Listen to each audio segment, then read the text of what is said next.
बिहारमध्ये सध्या राजद अर्थात लालूंचे राजद हा पूर्णपणे त्याचा सुपडा साफ झाल्यानंतर याच्या पराभवाचं जे खापर आहे ते त्यांच्या बहिणीवर फोडण्यात आलेलं होतं आणि त्यावरूनच लालूंच्या घरामध्ये आता गृहकलह सुरू झाल्याचं चित्र सध्या पाहायला मिळतंय। बिहारमधील पराभवाचा खापर रोहिणी आचार्यावर फोडण्याचा प्रयत्न तेजस्वी यादव यांच्याकडून झाल्याची माहिती मिळते। निवडणूक प्रचारावरून रोहिणी आणि तेजस्वी यादव यांच्यातही वाद झाल्याची माहिती आहे। तुला जे हवं होतं तेच झालं असं तेजस्वी यादव यांनी रोहिणीला म्हटल्याची चर्चा आहे। दरम्यान निवडणूक प्रचाराचे जे चाणक्य होते त्यांनीच पराभवाची जबाबदारी स्वीकारावी असा हल्लाबोल रोहिणी यांनी नाव न घेता तेजस्वी यादव यांच्यावर केला आहे।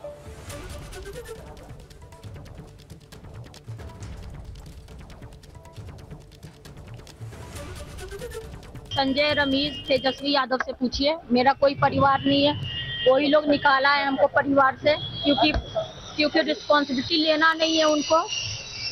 पूरा दुनिया बोल रहा है जो चाणक्य बनेगा तो चाणक्य से आप सवाल पूछिएगा। जब कार्यकर्ता चाणक्य से सवाल कर रहा है, पूरा देश दुनिया सवाल कर रहा है कि पार्टी का ये ऐसा हाल क्यों हुआ। अब जब संजय और रमेश इन लोग का नाम लीजिए तो आपको घर से निकाल दिया जाएगा, आपको बदनाम किया जाएगा, आपको गाली दिलवाया जाएगा, आपके ऊपर चप्पल उठा करके मारा जाएगा। देखिए, मैंने सुना नहीं है, न देखा है। मुझे लालू जी और राबड़ी देवी जी और उनके सारे फैमिली के हमारे पारिवारिक संबंध है। मीसा जी तो मेरे साथ सांसद भी बहुत साल रही है। हमारे पारिवारिक संबंध 30-40 साल से है और मेरे ख्याल से किसी के परिवार में जो चीज़ होती है सच या झूठ उन्हीं को पता होता है। लेकिन राजनीति में ऐसी चीज़ें कैमरा पे कहने कितनी योग्य अयोग्य है, ये भारत के और भारतीय और हम सब पे जो संस्कार हुए उसमें मेरे ख्याल से ये भारतीय संस्कृति में नहीं पड़ती। तेव्हा हे आता आरोप प्रत्यारोप टीका टिप्पण्या सुरू झालेल्या आहेत। तर उद्धव ठाकरे यांनी बिहारच्या या सगळ्या निकालावरून काय नेमकं विश्लेषण केलेलं आहे, कसा निशाणा साधलाय तो आपण पाहूया। एका गोष्टीचं मला नवल वाटतंय की प्रचाराच्या दरम्यान तेजस्वी यादवच्या सभांना मिळणारा जो प्रचंड प्रतिसाद होता तो प्रतिसाद खरा होता की त्यांनी ते नवीन AI तंत्रज्ञानाने तयार केलेली माणसं होती हे आता कळण्याचं झालेलं आहे। म्हणजे ज्यांच्या सभेला अलोट गर्दी होते त्याचं सरकार न येता ज्यांच्या सभेला रिकाम्या खुर्च्या जास्त असतात, रिकाम्या खुर्च्यांची गर्दी असते त्यांचं सरकार येतं, हे नवीन ह्या लोकशाहीतलं गणित हे कळण्याच्या पलीकडचं आहे।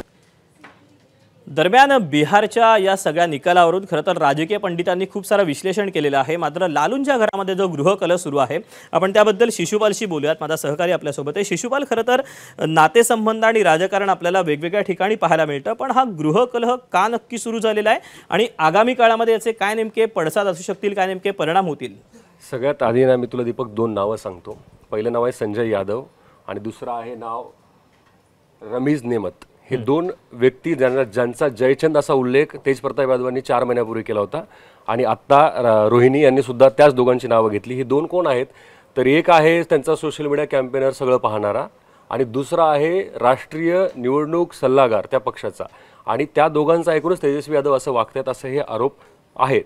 आता दुसरी भाग जी आहे की राजकीय महत्त्वाकांक्षा कुठल्या घरात नाहीत, म्हणजे राजकीय महत्त्वाकांक्षा पोटी वेगवेगळे झालेली कुटुंब आपण आपल्या भारताने अनेक वेळा बघितले। म्हणजे एक फक्त लालूंचं घर नाही आणि लालूंच्या घरात तर हे 4थ्यांदा 5व्यांदा घडलं। याच्या आधी तेजप्रताप यादवांनी 2 वेळा पक्ष स्थापना केलीत वेगवेगळी। बरोबर। त्याच्यामुळे आता मला असं वाटतं की तेजस्वी यादवांसमोरचं बिहारमध्ये झालेला सुपडा साप त्याचं चिंतन करण्यापेक्षाही जास्त त्यांना मला वाटतं आधी कुटुंबातलं हे सगळं कलह जो आहे त्याची चिंता आणि त्याचं चिंतन करणं जास्त गरजेचं बनलं असं मला वाटतं। त्यामुळे खरं तर या सगळ्यामध्ये आता लालूंचा रोल देखील तितकाच महत्त्वाचा ठरणार आहे की लालूंची भूमिका देखील महत्त्वाची ठरेल। तुर्तास धन्यवाद या सगळ्या सविस्तर प्रतिक्रियेबद्दल आणि विश्लेषणाबद्दल। ABP माझा, उघडा डोळे बघा नीट।